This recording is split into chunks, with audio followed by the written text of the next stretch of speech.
প্রিয় সাংবাদিক বন্ধুগণ, আসসালামু আলাইকুম ওয়া রাহমাতুল্লাহ।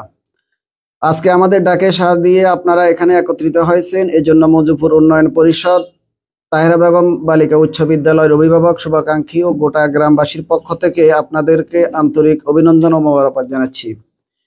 প্রিয় সাংবাদিক বন্ধুগণ, আমাদের এই গ্রাম ইতিহাস, ঐতিহ্য ও আবহমান বাংলার কৃষ্টি কালচার সমৃদ্ধ, শিক্ষাবিদ, চিন্তাবিদ ও সমাজ হিতৈষীদের সমন্বয়ে গড়া একটি জনপদ। শিক্ষা বিস্তারের জন্য 1925 সালে এই গ্রামে প্রতিষ্ঠিত হয় মজুপুর সরকারি প্রাথমিক বিদ্যালয়, যা এতদাঞ্চলের প্রাচীন শিক্ষা প্রতিষ্ঠান, যার ধারাবাহিকতা 1995 সালের 1 জানুয়ারি গোটা গ্রামবাসীর অর্থায়নে চালু হয় তাহেরা বেগম নিম্ন মাধ্যমিক বালিকা বিদ্যালয়। যে লক্ষ্য উদ্দেশ্যকে সামনে রেখে গ্রামবাসীর অর্থায়নে গোটা ইউনিয়নের একমাত্র বালিকা বিদ্যালয়টি স্থাপন করা হয়েছিল, নানাবিধ অনিয়ম, স্বেচ্ছাচারিতা ও রাজনৈতিক হস্তক্ষেপে গ্রামবাসীর স্বপ্ন আজকে দুঃস্বপ্নের দিকে ধাবিত হচ্ছে। এমত অবস্থায় গ্রামের একমাত্র স্বেচ্ছাসেবী সংগঠন হিসেবে মজুপুর উন্নয়ন পরিষদের পক্ষ থেকেই আপনাদের মাধ্যমে সংশ্লিষ্ট কর্তৃপক্ষ ও দেশবাসীর সামনে আমাদের কিছু বক্তব্য তুলে ধরতে চাই। প্রিয় সাংবাদিক বন্ধুগণ, গ্রামের উন্নয়নের জন্য 1990 সালে মরহুম সাইফুদ্দৌলা চৌধুরী কলিমের নেতৃত্বে প্রতিষ্ঠিত হয় মজুপুর গ্রাম উন্নয়ন পরিষদ। যেই প্রতিষ্ঠানে গ্রামের কৃষক, শ্রমিক, কুলি, মজুর সহ সর্বস্তরের মানুষ যার যার সামর্থ্য অনুযায়ী চাঁদা আদায় করতে থাকেন। মজুপুর গ্রাম উন্নয়ন পরিষদ গঠনের কয়েক বছরের মধ্যে বেশ কিছু টাকা জমা হওয়ার পরে মরহুম কলিম চৌধুরী সাহেব সম্পূর্ণ একক সিদ্ধান্ত এবং বিনা রেজুলেশনে 2 দাগের 2 খণ্ড জমি নিজের নামে ক্রয় করেন। 1 খণ্ড জমি শিক্ষা প্রতিষ্ঠানের নামে স্থানান্তর করেন, অন্য জমি নিজের জিম্মায় রেখে দেন। গ্রামের মানুষের প্রবল প্রতিবাদের পরও মজুপুর গ্রাম উন্নয়ন পরিষদের টাকায় কেনা জমির উপর স্থাপিত শিক্ষা প্রতিষ্ঠানটি নিজের মায়ের নামে করে নেন। মরহুম কলিম চৌধুরী সাহেব যতদিন বেঁচে ছিলেন ততদিন প্রতিষ্ঠাতা হিসাবে স্কুল পরিচালনা কমিটির সভাপতি দায়িত্ব পালন করেন। 2012 সালে কলিম চৌধুরী সাহেব ইন্তেকাল করলে উত্তেজিত এবং বিক্ষুব্ধ গ্রামবাসী উনার জানাজায় বাধা দেন এবং সমুদয় টাকা এবং সম্পত্তির হিসাব চান। এহেন অপ্রীতিকর পরিস্থিতিতে উনার বড় ছেলে তানজিরুল আজিম রক্তিম গ্রামবাসীকে আশ্বস্ত করার পরে বিষয়টি শুরু হয়। এরপর পিতার রেখে যাওয়া দায়িত্ব এবং বালিকা উচ্চ বিদ্যালয়ের সভাপতির পদ গ্রহণ করেন। রাজনৈতিকভাবে মুজিবীয় আদর্শের একনিষ্ঠ কর্মী এবং বঙ্গবন্ধু সাংস্কৃতিক জোটের সদস্য হওয়ার কারণে রাজনৈতিক প্রভাব খাটিয়ে গ্রামবাসীর সাথে কৃত ওয়াদা ভুলে যান। একটানা 11 বছর একক কর্তৃত্বে দায়িত্ব পালনের পর 12/10/2023 তারিখে তদানীন্তন সরকার দলীয় গ্রুপিং এর কারণে উপজেলা আওয়ামী লীগের নেতা অ্যাডভোকেট তাজুল ইসলাম বিপুল জনাব রক্তিম চৌধুরীকে সরিয়ে সভাপতির দায়িত্ব আসীন হন। 5ই আগস্ট ছাত্র জনতার গণ অভ্যুত্থানের পর বিদ্যালয়ের পরিচালনা কমিটি বিলুপ্ত ঘোষণা করা হয়। প্রিয় সাংবাদিক বন্ধুগণ, 5ই আগস্ট 2024 ঐতিহাসিক এক ছাত্র জনতার গণ অভ্যুত্থানের মাধ্যমে আওয়ামী পেশিবাদী শক্তির পতন যখন হয়েছিল, তখন থেকে এই দেশের শিল্প, সাহিত্য, অর্থনীতি, সাংস্কৃতিক ও শিক্ষাঙ্গনে নতুন আলোর হাতছানি দেখা দিচ্ছে। মজুপুরের সাধারণ মানুষ ও তাহেরা বেগম বালিকা উচ্চ বিদ্যালয়ের অভিভাবকগণ আশা করতেছিলেন সারা দেশে শিক্ষা প্রতিষ্ঠান সমূহের মতো আমাদের এই বিদ্যালয়টি একজন দায়িত্ববান শিক্ষাবিদ ও সর্বজন গ্রহণযোগ্য ব্যক্তির হাত ধরে এগিয়ে যাবে।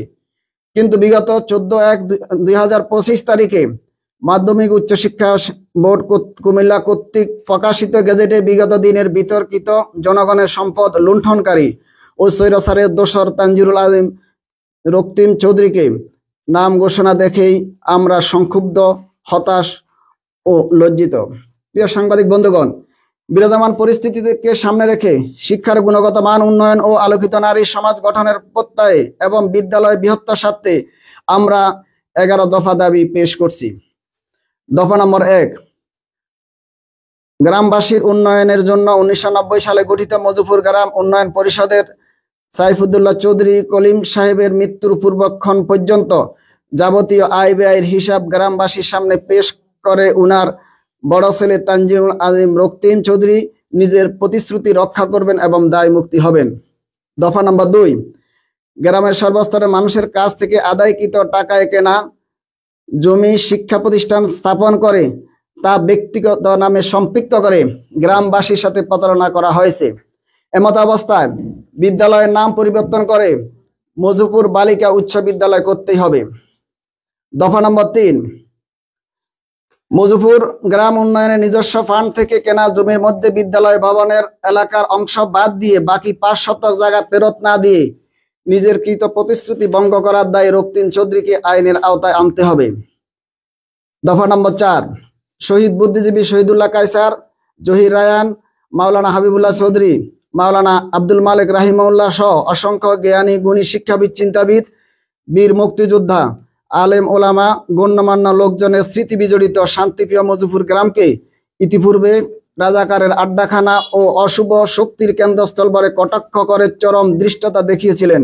গ্রামবাসীর পক্ষ থেকে পেশিবাদী শক্তির এজেন্ট রক্তিম চৌধুরীর এই আচরণের তীব্র নিন্দা ও প্রতিবাদ জানাচ্ছি। দফা নম্বর 5, বাংলাদেশের 3 বারের সফল প্রধানমন্ত্রী ও ফেনী জেলার গর্ব আপসহীন মজলুম দেশ নেত্রী বেগম খালেদা জিয়া সম্পর্কে অশোভন আচরণকারী বিতর্কিত অভিনেত্রী শমী কায়সারের সহযোগী ও দেশদ্রোহী গাদানিক নেতা শাহরিয়ার কবিরের ভাতিজা রক্তিম চৌধুরী বিগত দিনে বিদ্যালয়ের কোমলমতি শিক্ষার্থীদেরকে মজিবীয় আদর্শে উজ্জীবিত করার অপচেষ্টা চালিয়েছিলেন। পতিত স্বৈরাচারের দোসর হিসাবে আমাদের গ্রামে তাকে অবাঞ্ছিত ঘোষণা করা হলো। দফা নম্বর 6, বিগত দিনের দায়িত্বে থাকাকালীন সময়ে নিজস্ব ক্ষমতা বলে প্রতিষ্ঠানে স্টাফ নিয়োগের বাণিজ্যের অভিযোগ সহ এলাকার রাস্তাঘাট ও অবকাঠামো উন্নয়নের কথা বলে বিভিন্ন ব্যক্তি এবং প্রতিষ্ঠান থেকে বহু টাকা হাতিয়ে নেওয়ার অভিযোগ রয়েছে। এমত অবস্থায় রক্তিম চৌধুরী দুর্নীতি তদন্ত কমিটি গঠন করে আইনানুগ বিচারের জোর দাবি জানাচ্ছি। দফা নম্বর 7, বৈষম্য বিরোধী আন্দোলনে ছাত্র হত্যাকারী পতিত স্বৈরাচারের আত্মগোপনে থাকা নেতৃবৃন্দের সাথে এমনকি ছাত্র হত্যা মামলার কারারুদ্ধ আসামি শমী কায়সার ও শাহরিয়ার কবিরের সঙ্গে গোপন যোগাযোগের মাধ্যমে রক্তিম চৌধুরী শিক্ষাঙ্গনে ও পুরা গ্রামে আতঙ্ক সৃষ্টির অংশ হিসাবে বিগত 14/1/2025 তারিখে নিজ বাড়িতে পরিকল্পিত হামলার নাটক সাজিয়ে আওয়ামী পেশিবাদীর এজেন্ডা বাস্তবায়ন করতে চায়। 14/1/2025 হামলার তদন্ত করে আওয়ামী পেশিবাদের এজেন্ট রক্তিম চৌধুরীর বিচার দাবি জানাচ্ছি। দফা নম্বর 8, বিদ্যালয়ের প্রধান শিক্ষক বাবু মরণ চন্দ্র শীল বিগত দিনে রক্তিম চৌধুরীর অনিয়ম ও অনাধিকার চর্চাকে সমর্থন দিয়ে গেছেন।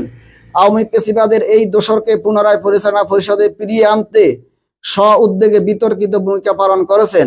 শিক্ষার গুণগত মান রক্ষা ও বিদ্যালয়ের বৃহত্তর স্বার্থে বাবু মরণ চন্দ্র শীলের অপসারণের জোর দাবি জানাচ্ছি। সেই সাথে নিয়ম বহির্ভূতভাবে রক্তিম চৌধুরীর নামে গেজেট প্রকাশ করার কারণে মাধ্যমিক ও উচ্চ মাধ্যমিক শিক্ষা বোর্ড কুমিল্লার চেয়ারম্যানের পদত্যাগ দাবি করছি। দফা নম্বর 9, বিগত 35 বছর ধরে পিতা পুত্রের নানাবিধ দুর্নীতি ও অনিয়মের বিষয় অবগত হওয়ার পরেও গ্রামের সর্বসাধারণের দাবিকে অগ্রাহ্য করে বহিরাগত কিছু ব্যক্তিবর্গ দুর্নীতিবাজ রক্তিম চৌধুরীকে সহায়তা দিয়ে যাচ্ছেন।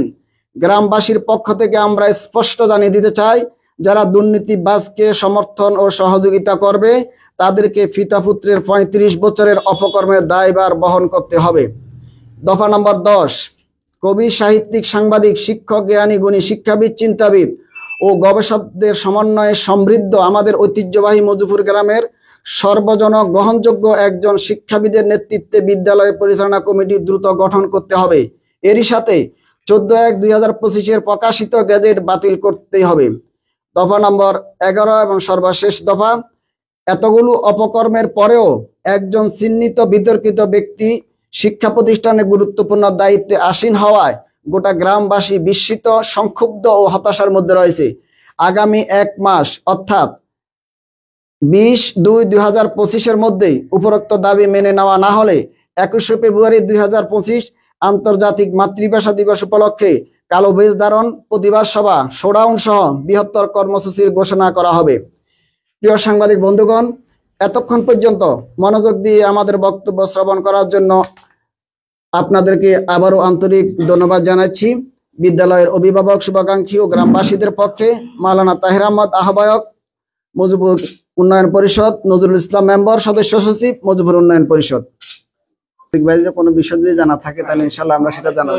আপনার এখানে লেখা আছে মধুপুর উন্নয়ন পরিষদ। জি, এখানে হলো মধুপুর গ্রাম উন্নয়ন পরিষদ। আমরা না আমরা 1990 সালে আমাদের মধুপুর স্বেচ্ছাসেবী সংগঠন যেটা ছিল মধুপুর গ্রাম উন্নয়ন পরিষদ, আর আমাদের এই প্রতিষ্ঠান যেটা আছে তার ধারাবাহিকভাবে দেখি এটা ভিন্ন আলোকের আরেকটা প্রতিষ্ঠান, ওটা বিলুপ্ত হয়ে যাওয়ার পর আমাদের এই নতুন প্রতিষ্ঠান, ওটা রক্তিম চৌধুরী কলিম চৌধুরী ইন্তেকালের পরে বিলুপ্ত হয়ে গেছে। আপনি এখানে 6 নম্বর দাবির মধ্যে উল্লেখ করছেন বিগত দিনের দায়িত্বে থাকাকালীন সময় নিজস্ব ক্ষমতা বলে প্রতিষ্ঠানের স্টাফ নিয়োগে বাণিজ্যের অভিযোগ সহ এলাকার রাস্তাঘাট অবকাঠামো উন্নয়নের কথা বলে বিভিন্ন ব্যক্তি ও প্রতিষ্ঠান থেকে বহু টাকা হাতিয়ে নেওয়ার অভিযোগ রয়েছে। আপনি আমাকে একটু এই যে বিভিন্ন ব্যক্তি এক দুজনের নাম বলেন তাদের থেকে টাকা নিচ্ছে, আমরা তাদের সাথে কথা বলবো। আমরা বিশ্বস্ত সূত্রে যতটুকু জানতে পেরেছি কিছু কিছু ব্যক্তি বিদ্যালয়ের শিক্ষক নিয়োগের ক্ষেত্রেও এবং সর্বশেষ বিদ্যালয়ের যিনি পিয়ন রাস্তাঘাটের কথা বলে বিদ্যালয়টা আমরা প্রধান শিক্ষকের সাথে কথা বলবো। আপনি আমাকে বলেন এখানে হচ্ছে যে ব্যক্তি ও প্রতিষ্ঠান থেকে এক দুইটা রেফারেন্স বলেন, দুই একটা রেফারেন্স বলেন যাতে আমরা তারা কোথায়। এক নম্বর হচ্ছে তারা এই যে কোনো ব্যক্তি অথবা প্রতিষ্ঠান তার বিরুদ্ধে কোনো আইনগত অ্যাকশন নিছে কিনা, আইনগত কোনো প্রতিকার চাইছে কিনা। প্রথম বিষয় তো হচ্ছে বিগত 5 তারিখ পর্যন্ত গ্রামের মানুষ সারা দেশের মানুষ জিম্মি ছিল ওই শ্রেণীর কাছে, যার কারণে কেউ মুখ খুলতে সাহস পায় নাই। আর এখন চড়িয়ে চিড়িয়ে বিক্ষিপ্ত হয়ে বিভিন্ন কথাবার্তা বিভিন্ন জায়গা থেকে আসতেছে। দুইজনের নাম বলেন আমাদেরকে, আমরা তাদের সাথে কথা বলবো, মানে তাদের থেকে কিভাবে টাকা নিল আমরা এটা নিয়ে কাজ করবো। আমরা এই বিষয়টা এই মুহূর্তে মনে হয় হাউজে আমরা আর একটু ক্লিয়ার হই। আমরা যতটুকু শুনেছি আমরা এই জন্য তদন্ত দাবি করছি যে জায়গাগুলোতে। আপনি বলছেন যে আইনানুগ বিচারের জোর দাবি করছেন, শুধু দাবি না এটা জোর দাবি করছেন, নির্ভয় বলতে পারেন না নির্ভয় বলতে আমরা নিশ্চিত আমরা ওটা নিয়ে কাজ করতেছি। কিছু কিছু ব্যক্তি যে খোলাসা করছে কিছু কথাগুলো, আমরা ওটা নিয়ে যে কাজ করার পরে যখন নিশ্চিত হবো তখন এগুলো আপনাদের সহযোগিতা থাকবে। কারণ এখনো যে কথাগুলো বাসা কিছু আমরা উত্তর মজুপুর আমার নামে অভিযোগ সাংবাদিক একজনকে আজকে 10,000 টাকা করে কিনছে, উত্তর অভিযোগ দিতে এটা উনি অন রেকর্ডে বলছে, এটা নিশ্চয় অভিযোগ না, এখানে নিশ্চয় ভিতরে কোনো ঘটনা আছে। ওই ঘটনার আমাদেরকে একটু সূত্র দেন না, আমরা ভিতরে ঢুকি না। আমরা যতটুকু আমরা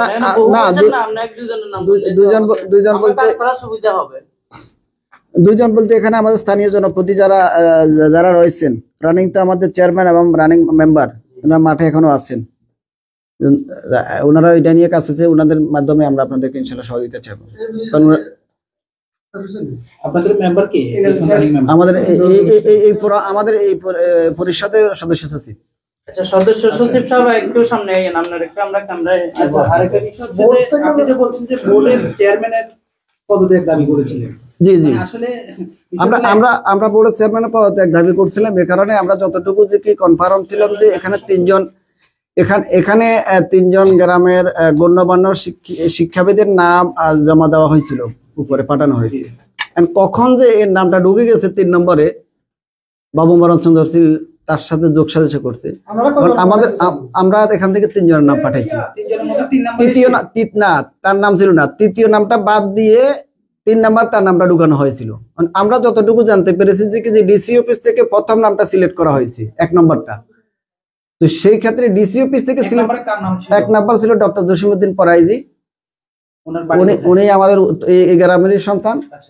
আর 2 নম্বর ছিল যে কি ইঞ্জিনিয়ার লায়ন বেলায়েত হোসেন মামুন খান, উনি আমাদের স্কুলের আবার বিদ্যুৎসাহী সদস্য। 3 নম্বরে আমাদের এই পরিষদের যুগ্ম আহ্বায়ক শরীফুল ইসলাম আরিফ।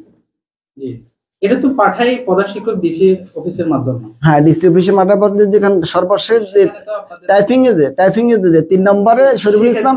সেই টাইপিং মিস্টেকের কারণে কি একটা বোর্ডের চেয়ারম্যানের পদত্যাগ দাবি করা? না, টাইপিং মিস্টেক না, আমাদের কথা হচ্ছে ডিসি অফিস থেকে আমরা খবর নিয়েছি, আমাদের স্থানীয় জনপ্রতিনিধির মাধ্যমে 1 নম্বর নাম যেটা ছিল ওই 1 নম্বর নামটা সিলেক্ট করা হয়েছে। তাহলে 1 নম্বর এবং 2 নম্বর নাম কেন বাদ দেওয়া হবে? তার মানে স্বাভাবিকভাবে। আপনারা চাচ্ছেন যে বাদ দিছে, বাদ দিলে তো ওটার আমাদের ব্যাখ্যা চাচ্ছে, যদি ব্যাখ্যা না দিয়ে বাদ দেওয়া তাহলে সেখানে নিয়ম বহির্ভূত হয়েছে। না আপনারা আচ্ছা আচ্ছা, নামগুলো যে আপনারা বলছেন পাঠাইছে, দুইজনের নাম, উনি সহ দুইজন নাকি? জি, আপনারা কয়জনের নাম পাঠাইছেন? এখান থেকে প্রধান শিক্ষক আমরা তো পাঠাতে আমাদের প্রধান শিক্ষকের মাধ্যমে। তিনজনের প্রধান শিক্ষকের কাছে কারা পাঠায়, মানে এই নামগুলো কারা প্রস্তাব করছে? প্রতিষ্ঠানে বিদ্যুৎসাহী যারা রয়েছে, যারা এখনো এলাকায় আছে, যারা পালিয়ে জানে, সাবেক কমিটি শুভাকাঙ্ক্ষী, তাদের থেকে পরামর্শ করে প্রধান শিক্ষকের 3 জনের নাম দেওয়া হয়েছিল। উনি তো সাবেক সভাপতি, আবার প্রতিষ্ঠাতার ছেলেও। এটা ওই কমিটির না, উনি সাবেক সভাপতি, উনি একসময় কিন্তু উনি এখান থেকে বহিষ্কার হয়ে গেছেন, কিন্তু সর্বশেষ কমিটি তিনি ছিলেন না। আওয়ামী লীগের বিদ্রোহী গ্রুপিং এর কারণে ওনাকে বিগত 2012-10-2023 ওনাকে অপসারণ করে দেওয়া হয়েছে, বহিষ্কার করা হয়েছে। তখন প্রতিষ্ঠানে দূরে ছিলেন, তাহলে উনি তো আসারও সুযোগ নেন, যদি বিদায়ী সভাপতি হতেন তাও সুযোগ ছিল যে আসা। ওই সময় সরাসরি এমপির হস্তক্ষেপে সেখানে এমপির মনোনীত ব্যক্তিকে বসানো হয়েছে। তখন সেটা গ্রুপিং এর অংশ ছিল, ফেসিবাদ নয়, এটা গ্রুপিং এর অংশ ছিল। যে সে রাজনৈতিক কারণে আক্রোশের শিকার হয় না, তাদের গ্রুপিং এর একটা অংশ ছিল।